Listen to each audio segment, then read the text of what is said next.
কেন নেককার যখন জান কবজ করে ফেরেশতা, তো আল্লাহ নবী সাল্লাল্লাহু আলাইহি সাল্লাম বলছেন কোন গ্লাস থেকে যেভাবে একটু কাট করলে পানি যেমন আরামসে পড়ে, আল্লাহ নবী বলেন মালাকুল মউত আজরাইল ইমানদার নেককার ব্যক্তির সামনে এসে এভাবে ডাক দেয়, আইয়াতুহান নাফসুত তাইয়্যিবা, আইয়াতুহান নাফসুল মুতমাইন্না, হে পবিত্র আত্মা, নিরাপদ আত্মা, তোমার আল্লাহর সন্তুষ্টি আর মাগফিরাতের দিকে বেরিয়ে আসো। এটা বললেই ব্যক্তির ইমানদারের রূহটা এই গ্লাস কাট করলে যেরকম পানি আপোষে পড়ে, ইমানদারের রূহ মালাকুল মউত আজরাইলের হাতে এইভাবে আপোষে চলে। আল্লাহর কসম, এটা হাত। আর যখন কোন নাফরমান পাপীর কাছে মালাকুল মউত আজরাইল এসে হাজির হয়, আল্লাহর নবী বলেন আজরাইল তখন আবার তাকে ডেকে বলে, আইয়াতুহান নাফসুল খাবিসা, হে খবিশ আত্মা, উখরুজি ইলা সাখাতিল্লাহ, তোর আল্লাহ নারাজি অসন্তুষ্টির দিকে বের হ। খোদার কসম, আল্লাহ পাক, আল্লাহর নবী বলেন নাফরমানের রূহ তখন কলিজা থেকে বের হতে চায় না। তখন মালাকুল মউত আজরাইল খপ কইরা কলিজাটার মধ্যে ধইরা বেঈমানের রূহটা একটা টান দিয়া ছিঁড়া ফেলে, একটা টান দিয়া ছিঁড়ে ফেলে। ছিঁড়িলেই রূহটা আইসা কণ্ঠনালীর মধ্যে এখানে আটকায় না। ফালাউলা ইযা বালাগাতিল হুলকুম ওয়া আনতুম হিনাইযিন তানজুরুন ওয়া নাহনু আকরাবু ইলাইহি মিনকুম ওয়ালাকিন লা তুবসিরুন ফালাউলা ইন কুনতুম গায়রা মাদিনিন তারজিউনাহা ইন কুনতুম সাদিকিন। আল্লাহ বলে নাফরমান যদি সক্ষমতা থাকে, রূহটা তো এখানে আটকায় রয়েছে, এটারে আমার আপন জায়গায় কলিজায় ফিরায় নেই।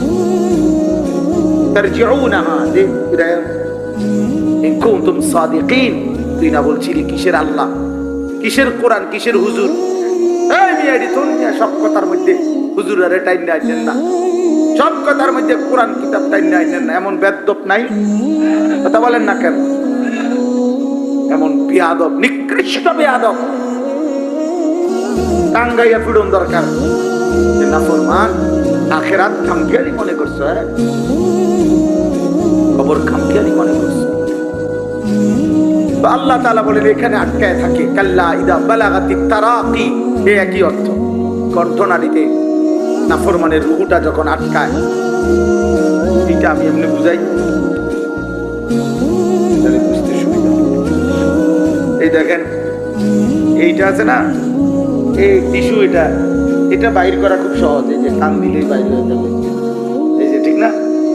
কিন্তু এই যে একটা পলিথিন আছে এটার মধ্যে, দেখছেন?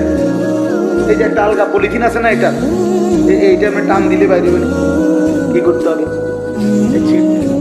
এরকম টাইম না চিন্তা। খোদার কসম, নবী বলেন নাফরমানের রূহ এই কণ্ঠনালী থেকে বের হতে চাইবে না। আজরাইল ধইরা ছিঁড়া টাইনা হেসায়া এরপরে বাইর করে।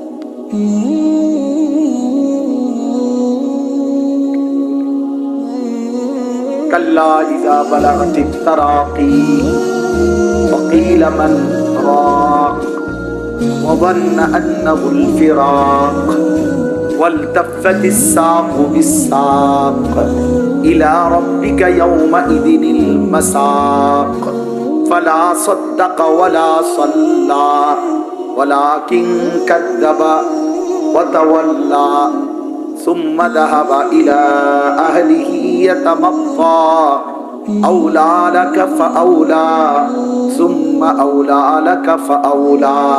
আল্লাহ বলে নাফরমানের কণ্ঠনালীতে সে রূহটা আটকায় গেছে, সবাই ডাকাডাকি করছে, এখন তাকে বাঁচাবে কে? আল্লাহ বলে নাফরমান তো বুঝেই ফেলেছে, আজ তাকে পৃথিবী থেকে চলেই যেতে হবে। আল্লাহ বলেন ভয়ে আতঙ্কে বেঈমান নিজের দুইটা পা মিলায়া রাখছে, এক সুতা নাড়াইতেও পারে না। এমন ভয়ে আছে, এমন আতঙ্কে আছে। ওয়ালতাফাতিস সাকু বিসাক, দুইটা পায়ের গোড়ালি মিলে গেছে, আর সরাইতেও পারে না। ইলা রাব্বিকা ইয়াওমা ইদিনিল মাসাক, আল্লাহ বলেন আজ শুধু আল্লাহর কাছেই ফিরে যেতে হবে, আল্লাহর কাছেই ফিরতে হবে, সে বুঝে ফেলেছে। আল্লাহ বলেন বড় নির্মম মৃত্যু হলো নাফরমানের, বড় মর্মান্তিক মৃত্যু হলো। আজরাইল ছিন্ন ভিন্ন করে রূহটাকে বের করে দিল। এবার আল্লাহ বলেন এমন নির্মম মৃত্যু কেন হলো যুবক? বন্ধু আমার, দোস্ত আমার, শোনো, কারো কণ্ঠনালী থেকে রূহটাকে ছিন্ন ভিন্ন করবে কেন ফেরেশতা আজরাইল? কেন রূহটা স্বাভাবিকভাবে বের হয় নাই? আল্লাহ বলেন ফালা সাদ্দাকা ওয়ালা সাল্লা, কারণ হইল এই নাফরমান আমি আল্লাহকে বিশ্বাস করে নাই, ওয়ালা সাল্লা, এবং নামাজ আদায় করে নাই। কোন অর্থ কি বল? ওয়ালা সাল্লা অর্থ কি বলেন? বন্ধু আমার, দোস্ত আমার, নামাজ পড়ো না যারা বাপ, মনে রাখো বাপ, তোমার কলজা থেকে তোমার রূহটা ছিঁড়া ফেলবে, তুমি মইরা যাইবা বন্ধু, বড় কষ্ট পাইবা। এই পৃথিবীর কেউ তোমারে মনে রাখবে না। তুমি যেদিন মরবা, আমি যেদিন মরবো বন্ধু, সেদিনও সূর্য উঠবে, চাঁদ উঠবে, সেদিনও পৃথিবীর কর্ম ব্যস্ততমা সব থেকে যাবে। স্বার্থপর এই দুনিয়া তোমার জন্য থামবে না, আমার জন্য থামবে না। বড় স্বার্থপর এই দুনিয়া। সামনের সিএনজি অ্যাক্সিডেন্ট করলো, পিছনের সিএনজি থামে না, সাইডে দিয়ে জায়গা। তিনটা লাশ পড়ে থাকলেও কেউ থেমে থাকে না, একটা নজর তাকাইয়া আবার যার যে পথে চলে যায়। এরই নাম দুনিয়া। আউলা লাকা ফাউলা সুম্মা আউলা লাকা ফাউলা। আল্লাহ বলে বান্দা শুনো, এই একবার তো কষ্ট পাইলা, একবার তো জান কবজের সময় কষ্ট পাইলা, এই একবারে কিন্তু শেষ হবে না, বরং 4 বার মোট তুমি আযাব ভোগ করবা, কষ্ট ভোগ করবা। কয়বার বলো না বন্ধু, কয়বার? আউলা লাকা ফাউলা সুম্মা আউলা লাকা ফাউলা, এই 4 বার বলছেন আল্লাহ। তাফসীরের মধ্যে লিখছে একবার জান কবজের সময় ছিঁড়ে ভিড়ে ফেললো, কষ্ট পাইলা। দ্বিতীয় নম্বরে কবরের আযাবে কষ্ট পাবা, তৃতীয় নম্বরে হাসরের ময়দানে কষ্ট পাবা, চতুর্থ নম্বরে জাহান্নামের আযাবে কষ্ট পাইবা। ইন্নাল মুজরিমিনা ফি আযাবি জাহান্নামা খালিদুন। আল্লাহ বলে নাফরমান জাহান্নামের আযাবেই থাকবা চিরস্থায়ী। খালিদুন, লক্ষ কোটি বছরেও লা ইউফাত্তারু আনহু, 1 সেকেন্ডের জন্য জাহান্নামের আযাব বিরতি দেয়া হবে না। ফাতরাত মানে বিরতি। ওয়াহুম ফীহি মুবলিসুন। আল্লাহ বলে জাহান্নামে বিষণ্ণ মলিন বিমর্ষ চেহারা নিয়ে নাফরমান পড়ে থাকবে, কোটি কোটি বছরেও কোনোদিন হাসি ফুটবে না। ওমা যালামনাহুম ওয়ালাকিন কানু হুমুজ যালিমিন। প্রতিটা চিৎকার করবে নাফরমান, আর আল্লাহ ডাক দিয়ে বলবে বান্দা আমি কিন্তু জুলুম করি নাই, তুমি করেছো নিজের উপরে জুলুম। 1টা বাজে জোহরের আজান হয়েছে, 4:15 বাজে আসরের আজান হয়েছে, 3.25 ঘন্টা সময় ছিল। 10 রাকাত নামাজ পড়তে তো বান্দা 3 ঘন্টা লাগে না, আমি তো সময় দিছিলাম 3 ঘন্টা, কেন সেজদা দিলা না? বলো না বান্দা, জুলুম করলো কে? আমি না তুমি? বলো না নওজোয়ান, কে জুলুম করে? আমি। 5:30 ফজরের আজান দিছে, তো 6:40 দিকে সূর্য উঠছে, আমি তো 1 ঘন্টা সময় দিছিলাম বান্দা। 4 রাকাত ফজরের নামাজ ফরজের, 2 রাকাত সুন্নত, এই 4 রাকাত ফজর পড়তে তো বান্দা 1 ঘন্টা লাগে না? আবার ঘুমাইতে অসুবিধা কি? আমি তো বছরের পর বছর ফজরের নামাজ পড়ে আবার ঘুমাই, কি হয়েছে? অসুবিধা কি? আবার ঘুমাইতাম, সমস্যা কি? মাঝখান দিয়ে উঠতা কষ্ট করে। আর এমন তো না তুমি আধা ঘন্টা আগে ঘুমাইছো, তুমি তো 7 ঘন্টা ঘুমাইছো, তুমি তো 6 ঘন্টা ঘুমাইছো। তুমি হিসাব তো লাগাও, 11টা বাজে ঘুমাইছো, এখন ভোর 6টা বাজে ফজরের জামাত, কতক্ষণ হয়েছে হিসাব করো। কথা বুঝেন নাই? তো তুমি 6 ঘন্টা পরে উঠবা না, 7 ঘন্টা পরে উঠবা না? ইনসাফ কি বল? কষ্ট পাই বাবা, কষ্ট। বাবাদেরকেও বলি, মাদেরকেও বললেন, ওমা যালামনাহুম ওয়ালাকিন কানু হুমুজ জালিমিন। এরপরে আয়াত বল, ওয়ানাদাউ ইয়া মালিকু লিয়াকদি আলাইনা রাব্বুক ক্বালা ইন্নাকুম মাকিসুন। এরপরে এটা আয়াত,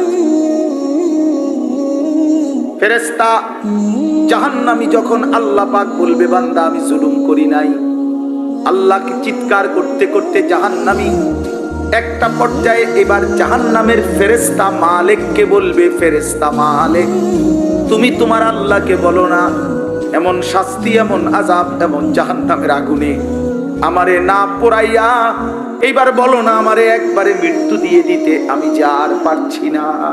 তুতাম ফেরেশতা আর কতদিন পুরতাম, আজ তো লক্ষ বছর হয়ে গেছে, হাজার বছর হয়ে গেছে।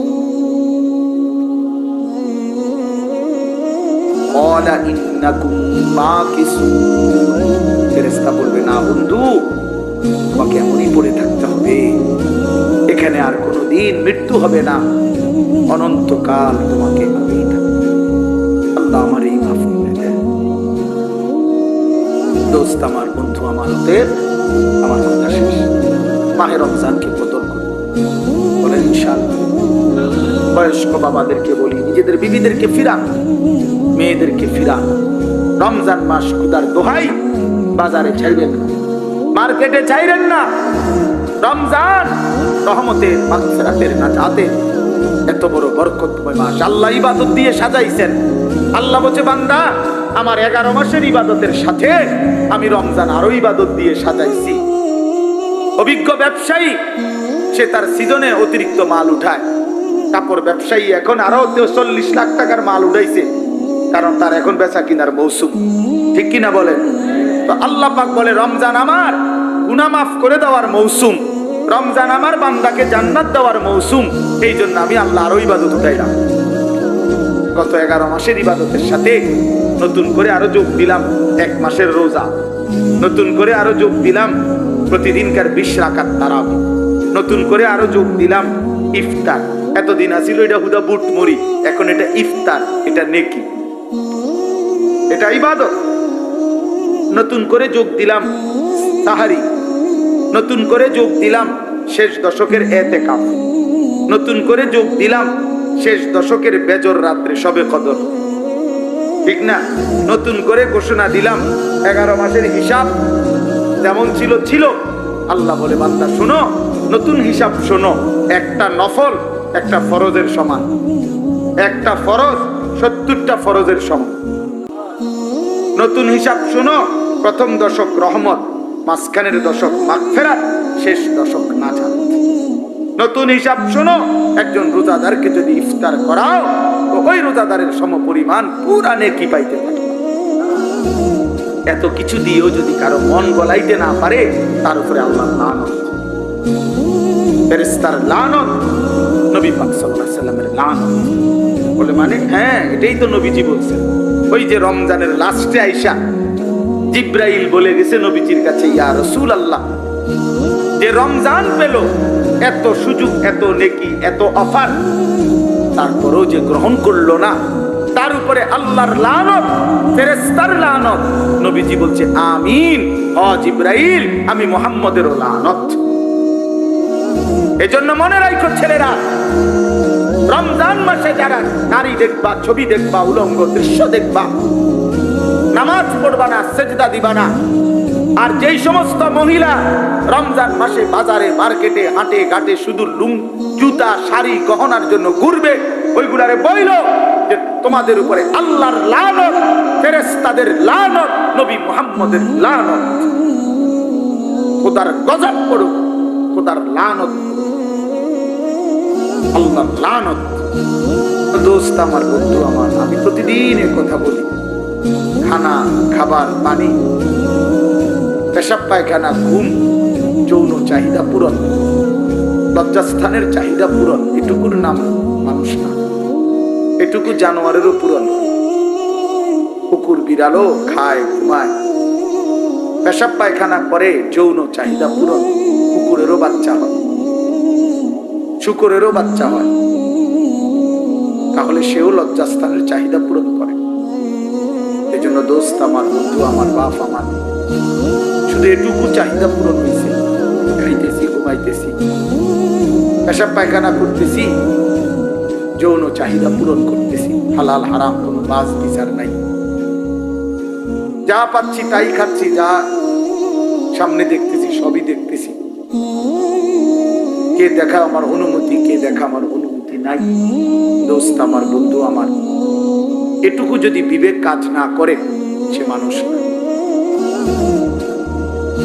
সে মোমেন হতে পারে না। আল্লাহ বলছেন, তোমার নেক কাজ যদি তোমাকে আনন্দিত করে, তোমার গুনাহ এবং মন্দ কাজ যদি তোমাকে কষ্ট দেয়, তাহলেই তুমি মুমিন। তার মানে এর থেকে নিচে চলে গেলে আর মুমিন থাকে না। সাহাবী জিজ্ঞেস করছে, ইয়া রাসূলুল্লাহ, মাল ইথম, গুনাহ কি? গুনাহ কি? আল্লাহ নবী সাল্লাল্লাহু আলাইহি ওয়াসাল্লাম বলেন, মা হাকা ফি সাদরিক, যেই জিনিস তোমার অন্তরে খটকা তৈরি করে, সংশয়, যেই জিনিস তোমার অন্তরের মধ্যে বিব্রত ভাব, কাজটাকে ঠিক করতেছি কিনা, উচিত হচ্ছে কিনা, এতটুকু যদি অনুভূতি হয়, এটাও ছেড়ে দেওয়া, কারণ এটাও ধরে নাও গুনাহ। অর্থাৎ একেবারে স্বচ্ছ, স্পষ্ট, হালাল, বৈধ, শতভাগ পিওর এমন জিন্দেগি তুমি গঠন করো। দামা ইয়ারিবুকা, আল্লাহ নবী সাল্লাল্লাহু আলাইহি ওয়াসাল্লাম বলেছেন, যা তোমার দিলে সন্দেহ তৈরি করে, সংশয় তৈরি করে, সেটাও ছেড়ে দাও, সেটাও ছেড়ে দাও। আল্লাহ নবী সাল্লাল্লাহু আলাইহি ওয়াসাল্লাম বলেন, আল হালালু বাইয়িন ওয়াল হারামু বাইয়িন, যেটা হালাল এটা স্পষ্ট, যেটা হারাম এটাও স্পষ্ট। ওয়া বাইনাহুমা উমুরুন মুশতাবাহাত, আর এর মাঝে কিছু আছে সন্দেহপূর্ণ, আল্লাহ নবী সেগুলো ছেড়ে দিতে বলছে। একেবারে নিখুঁত দ্বীনের উপরে ওঠো, পিওর দ্বীনের উপরে ওঠো। তারাকতুকুম মুহাজ্জাতান বাইদা লাইলুহা কানাহারিহা, আল্লাহ নবী সাল্লাল্লাহু আলাইহি ওয়াসাল্লাম বলেন, উম্মত, আমি 23 বছরে তোমাদেরকে একেবারে থপথপে পরিষ্কার স্বচ্ছ এক আকাশ, এক আলোকিত এক দ্বীনের সামনে রেখে গেলাম, দ্বীনের উপর। লাইলুহা কানাহারিহা, রাত দিনের মতো, দিন রাতের মতো, অর্থাৎ 24 ঘন্টার 24 সেকেন্ড, একটা সেকেন্ডের যে কোনো প্রশ্ন মাসআলা, রাতের অন্ধকারে কিংবা দিনের আলোতে, ঘরের কোনায় কিংবা রাজপথে, বাজারে কিংবা হাটে, একাকী কিংবা প্রকাশ্যে, একজনের কিংবা 10 জনের, নারী কিংবা পুরুষের, ছোট কিংবা বড়, জওয়ান কিংবা বড় বুড়া, আমি প্রত্যেকের জীবনের 24 ঘন্টার প্রতিটা বিন্দু বিসর্গ, নিঃশ্বাস পর্যন্ত উম্মত আমি স্পষ্ট বলে দিয়েছি। কারো কোনো কিছু, কারো কোনো বিষয় আমি অস্পষ্ট রেখে যাই নাই উম্মত। জীবন চলার কোনো ঘাটে, জীবন চলার কোনো পদক্ষেপে আমার উম্মত আটকায়া যাবে একটা সিদ্ধান্তের জন্য, এমন কিছু আমি রেখে যাই। এমন হলে আমার দিন পূর্ণ হতো না, এমন হইলে আমারে আল্লাহ দুনিয়া থেকে নিত না, এমন হইলে কোরআন নাজিল সমাপ্ত হতো না। বরং যেদিন পূর্ণ হয়েছে সবকিছু 16 আনা, সেদিনই আমার আল্লাহ তাআলা আমাকে জানাইছে, আল ইয়াউমা আকমালতু লাকুম দীনাকুম, আজ বন্ধু আমি দিন পূর্ণ করলাম, আতমামতু আলাইকুম নি'মাতি, শরীয়তের নামে, বিধানের নামে, আহকামের নামে যত নিয়ামত আমি সম্পূর্ণ করলাম। তাই বাপ আমার, বন্ধু আমার, জীবন চলার পথে যদি হালাল হারামের পার্থক্য না থাকে সে মুসলমান। জায়েজ না জায়েজের পার্থক্য যার মধ্যে নাই বাবা, সে মুসলমান না, সে মুমিন না। গুনার নাফরমানিতে লিপ্ত হয় যে আমি হই আর আপনি হন, সে ইমানদার থাকেন। কোরআন হাদিস আছে, একেবারে বিশুদ্ধ হাদিস। আল্লাহর নবী সাল্লাল্লাহু আলাইহি সাল্লাম বলেন, লা ইয়াজনি জানি হিনা ইয়াজনি ওয়া হুয়া মুমিন। দোস্ত নিষেধ করছিলাম না, দুজন চলে যাও এখান থেকে, বাইরে গিয়ে মোবাইলের ছবি উঠাও, ফালতু কোথাকার। তোমার মতো দুইজন উঠতে গেলে আরো 60 জন বইতে পারবো, জায়গা পায় না, দেখো না